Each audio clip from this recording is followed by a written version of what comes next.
বেশ কয়েকদিন পর রান্নার ব্লগ নিয়ে চলে আসলাম আপনাদের সামনে। আসসালামু আলাইকুম সবাইকে, কেমন আছেন সবাই? হেল্পিং হ্যান্ড ছিল না, সে আজকে একটা কাজের মানুষ পেয়েছি, মানে আজকে একটা হেল্পিং হ্যান্ড পেয়েছি।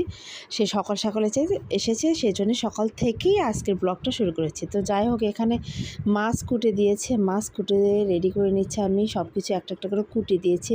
আমি একটু জিরা বেটে নিয়েছি, তারপরে একটু পেস্ট পিষে নিচ্ছি, আবার একটু জিরে পিষে নিব, যেহেতু মালিশ করা না হলে পারে মাছের তরকারিটা ঘনত্ব আসে না। তো যাই হোক, এখানে সব কিছু রেডি করা হয়ে গেছে।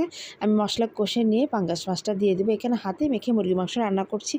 ঝালটা মনে একটু বেশি হয়ে গেল, মেয়ের জন্য একটু সমস্যা হয়ে যাবে। তো যাই হোক, সমস্যা নেই, মেয়েদের ঝোল খায় না, একটু বেশি করে আলু দিয়ে দিব। আলু দিয়ে একটু মেখে দিব। সে আবার স্কুলে চলে গেছে, স্কুল থেকে চলে আসবে চটফট করে।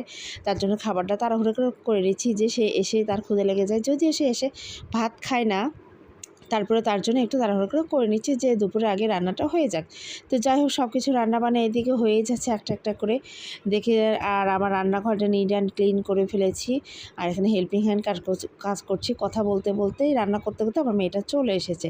আমি দাঁড়িয়েছি, তবু সে কলিং বেল চাপ দিয়ে বলছে মা। তো যাই হোক, যে বলেছি মার ক্লান্ত শরীরে, ঘামার শরীরে ঠান্ডা জুস খাবা না, তারপরেও সে জুস খাচ্ছে। যাই হোক, আমার রান্নাবান্না এখানে রেডি হয়ে যাচ্ছে। একটা রান্না হয়ে গেছে, নামিয়ে নিয়েছি। মুরগি মাংসটা একটু বলছি মা আমার মুখটা কেমন হয়ে আছে, তুমি একটু লবণ চাখো, অ্যাম্বুলেন্স হয়। তো যাই হোক, ও বলছে ঠিক আছে। আর এখানে লাইট তরকারিটা আমি অলরেডি বসাইয়ে দিয়ে চিংড়ি মাছটা না দিয়ে কি করেছি, আগে লাটা দিয়ে দিয়েছি। এজন্য চিংড়ি মাছটা আলাদা করে কষে নিয়ে আবার ওর ভিতরে দিলাম। আর এখানে ছোটো মাছটা আমি রেডি করে নিচ্ছি। ছোটো মাছটা পেস্ট, যেহেতু এখনকার পেস্ট খুব শক্ত নরম হয় না, এই জন্য পেস্টটাকে কষে নিয়ে মাছটা দিলাম। প্রত্যেকটাতেই ধনেপাতা দিয়ে দিলাম। যাই হোক, রান্না রেডি হয়ে গেছে।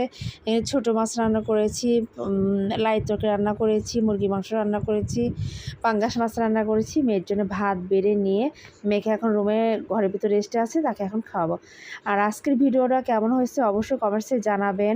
একটা লাইক, একটা কমেন্টস, একটা শেয়ার দিয়ে ভালোবাসা দিয়ে আমার পাশে থাকবেন। আল্লাহ হাফেজ সবাইকে।